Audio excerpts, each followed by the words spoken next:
Assalamualaikum warahmatullahi wabarakatuh, dan salam sejahtera untuk kita semua. Banyak hal yang kita dapatkan ketika bersepeda ke perbukitan atau pegunungan. Bonus pemandangan yang indah, udara yang lebih segar, dan yang pasti setelah bersusah payah mendaki, kita akan mendapatkan bonus utama, turunan. Turunan tidak hanya bonus, tetapi juga tantangan.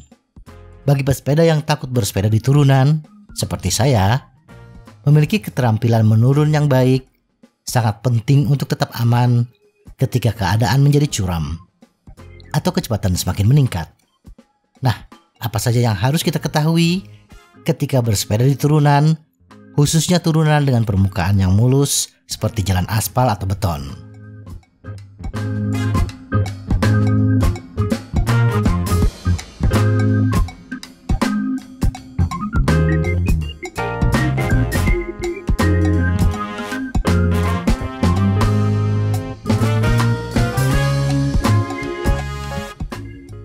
Satu, persiapkan sepeda kita. Sebelum menuruni turunan, hal yang paling utama yang harus kita perhatikan adalah setting dan kondisi sepeda. Periksa sistem rem apakah berjalan normal, tidak ada kerusakan atau kendala lainnya. Kemudian, bagi yang ingin menuruni turunan tanpa mengayuh pedal alias freewheeling, turunkan ketinggian sadel untuk membantu posisi tubuh tetap seimbang. Titik beban setidaknya tetap berada di titik tengah sepeda.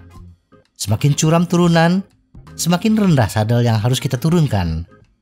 Posisi badan yang lebih ke belakang akan membantu meningkatkan traksi di roda belakang, sehingga kita bisa mengendalikan kecepatan sepeda sesuai dengan keinginan kita. Tetapi posisi yang terlalu belakang akan menghilangkan traksi di roda depan, dan ini sangat berbahaya ketika bersepeda di turunan. Sedikit saja kita melindas rintangan di permukaan jalan seperti batu, lubang, atau rintangan lainnya, membuat kita bisa kehilangan kendali. Untuk tekanan ban, turunkan serendah mungkin. Untuk ban standar 700 x 25C, disarankan untuk menyesuaikan tekanan ban dengan rumus berat badan ditambah 10 psi. Jadi, jika berat kita 70 kg, maka tekanan ban tidak kurang dari 70 ditambah 10 sama dengan 80 psi. 2. Jangan tegang. Memang baik untuk waspada dan sadar akan bahaya menuruni turunan. Tetapi membiarkan hal tersebut menguasai pikiran kita adalah suatu masalah. Ketegangan dan fokus pada semua hal yang mungkin salah, itulah yang akan menarik pesepeda menuju skenario yang mereka takuti. Tarik nafas dalam-dalam sebelum menuruni bukit. Bersepedalah dengan baik dalam zona nyaman kita. Dan ingat, ini seharusnya menyenangkan. Jika kita ingin stres, sebaiknya kita pergi ke kantor. Untuk membantu tetap rileks, mulailah dari bagian atas tubuh kita dan lepaskan ketegangan. Tetap bernapas, buka mulut untuk membuka rahang, turunkan bahu, tekuk siku, kendurkan cengkeraman maut pada stang, dan luruskan jari-jari kaki. Masih merasa kesulitan dengan kecemasan bersepeda? Hindari turunan terlalu curam, dan berlatihlah dahulu di tanjakan yang mudah. Ketika otot-otot kita menegang, saat bersepeda menuruni bukit, lengan terasa kaku, bisa mengakibatkan pengendalian sepeda menjadi lebih kasar, dan sedikit kehilangan kontrol terhadap sepeda.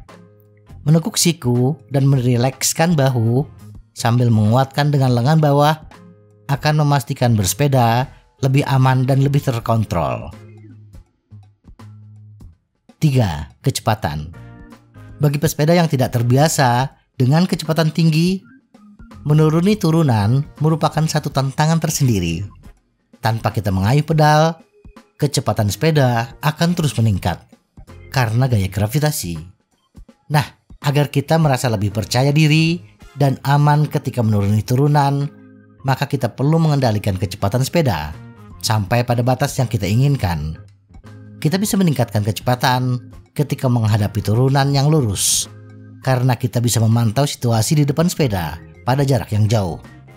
Tetapi ketika menghadapi tikungan, kita harus menurunkan kecepatan sepeda. Hindari menurunkan kecepatan ketika berbelok. Lakukan penurunan kecepatan sebelum memasuki belokan. 4. Pengereman.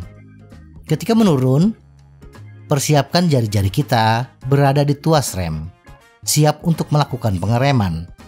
Pengereman yang terus-menerus bisa membuat pelek, rotor, bantalan rem, dan kaliper menjadi panas, dan pada akhirnya akan mengurangi kepakeman pengereman. Kesalahan kedua terbanyak yang dilakukan pesepeda adalah menekan rem terus-menerus ketika di turunan. Dan kesalahan terbesar lainnya yang dilakukan orang saat turun, mereka menunggu hingga berada di tengah tikungan untuk mengerem. Sebaiknya, turunkan kecepatan sedikit demi sedikit sebelum berbelok. Jika kita mengerem di tikungan, kita tidak cukup melambat. Penting untuk menggunakan kedua rem saat turun. Rem belakang lebih baik untuk mempertahankan kecepatan pada turunan yang tidak terlalu curam atau memasuki tikungan. Rem depan digunakan untuk menghentikan atau memperlambat lebih efektif di medan yang curam. Untuk perlambatan terkontrol, tekan perlahan kedua tuas secara merata sampai kita merasakan sedikit gesekan antara bantalan rem, tetapi tidak mengurangi kecepatan. Kemudian, tarik tuas rem lebih dalam secara perlahan. Pertahankan 2 hingga 3 detik, kemudian tuas rem dilepas lagi. Kalau saya, biasanya satu tangan tetap menekan tuas tanpa terjadi pengereman dan melepas tuas rem di satu tangan lainnya. Lakukan pengereman ini secara berkala, terutama ketika kita merasakan kecepatan menaik atau ketika memasuki tikungan. Jangan tarik tuas rem dengan keras secara mendadak. Ini bisa membuat sepeda kehilangan kendali. 5. Lihat jauh ke depan. Terlepas dari kondisi permukaan jalan, pastikan kita melihat jauh ke depan dan mencari tanda bahaya yang mungkin ada, sehingga kita bisa memiliki waktu untuk bereaksi. Hal yang paling berbahaya adalah kita menabrak rintangan tanpa kita sadari. Kadang-kadang, rintangan yang kecil pun bisa membuat kita kehilangan kendali sepeda karena kaget. Juga perhatikan tikungan dan kondisi lalu lintas di depan kita. Dengan memperhatikan kondisi di depan kita, kita bisa mengatur jalur bersepeda kita. Tetap bersepeda di pinggir, apalagi ketika memasuki tikungan, karena kadang-kadang kita dikagetkan oleh kendaraan yang tiba-tiba muncul dari arah bawah. 6. Posisi pedal. Menempatkan pedal di posisi pukul 6 memang membuat kita bisa lebih rileks. Kaki tidak tegang karena bertumpu di pedal. Tetapi posisi ini hanya boleh kita lakukan ketika di jalan yang lurus.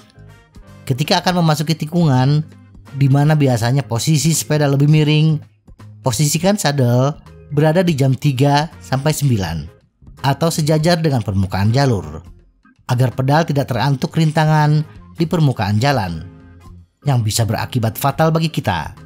Atau bisa juga saat kita bersiap untuk menikung, tekan pedal luar ke bawah, belok kanan, kaki kiri ke bawah dengan tekanan pada kaki tersebut. Untuk memulai belokan, miringkan sepeda ke arah belokan. Belok kanan, miringkan sepeda ke kanan. Tetapi harus diingat, yang dimiringkan hanya sepedanya, bukan tubuh kita. Posisikan badan relatif tegak. Semakin cepat dan tajam belokannya, kita akan semakin mencondongkan sepeda. Tubuh bagian bawah bersudut, sementara tubuh bagian atas tetap tegak. Untuk keluar dari belokan, luruskan sepeda secara perlahan. 7. Gunakan rem angin. Untuk memperlambat laju sepeda kita, tidak hanya melakukan pengereman, kita juga bisa mengerem dengan memanfaatkan angin. Posisikan tubuh lebih tegak, di mana posisi yang lebih tegak akan lebih banyak menangkap angin yang akan mengurangi laju sepeda kita. 8. Posisi tangan. Jika sepeda yang kita pakai menggunakan drop bar atau corner bar, posisikan untuk berpegangan di posisi drop dengan posisi tangan di bagian bawah stang.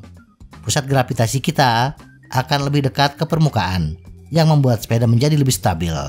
Di samping itu, posisi tangan di bagian bawah ini juga membuat bobot kita akan lebih merata antara roda depan dan belakang yang membantu menjaga traksi, terutama saat mengerem dan berbelok. Semoga informasi ini bermanfaat. Tetap sehat, salam goes.